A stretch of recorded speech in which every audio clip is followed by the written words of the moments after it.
गणपति बाप्पा मोरया। जैसे कि आप सभी जानते हैं कि गणेश जी का आगमन हो चुका है, तो आज हम आपको गणेश जी के बारे में कुछ ऐसे अमेजिंग फैक्ट्स बताएंगे जो कि आप शायद ही जानते होंगे।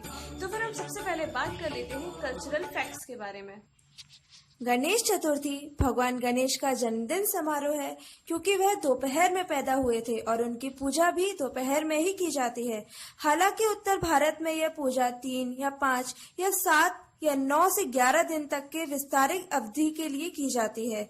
यह आमतौर पर दक्षिण भारत में केवल एक ही दिन का अवसर होता है। नई गणेश प्रतिमाएं मिट्टी से बनाई जाती हैं और घरों में स्थापित की जाती हैं और विशेष व्यंजनों का भेंट किया जाता है। पूजा के बाद मिट्टी से बनी मूर्ति को जुलूस में नदी के पास ले जाया जाता है और उसमें विसर्जित किया जाता है। प्राकृतिक मिट्टी से बनी गणेश की मूर्तियों की पूजा गणेश चौथ के दौरान 21 जड़ी बूटियों और पत्तियों से की जाती है। अब जानते हैं इसके पीछे छुपे साइंस के बारे में।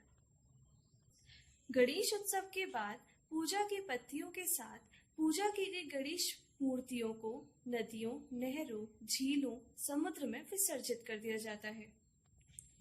ऐसा माना जाता है कि ये पत्ते जब भारी मात्रा में पानी में फेंक दिए जाते हैं तो उनके औषधीय गुणों के कारण पानी को शुद्ध करने में मदद होती है।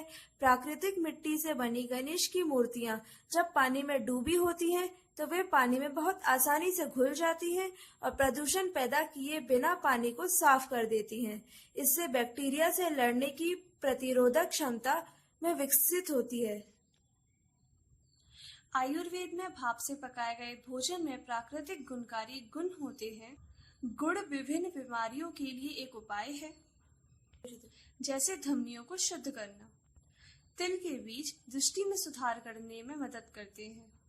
इसलिए गणेश को दिए जाने वाले भोजन में स्वास्थ्यवर्धक गुण होते हैं और भाप में पकाई गई चीजें पचाने में आसान होती हैं। अब हम गणेश जी की आकृति के बारे में बात कर लेते हैं। उनकी प्रसिद्ध प्रतिमा का हर एक पार्ट किसी न किसी चीज का प्रतीक है।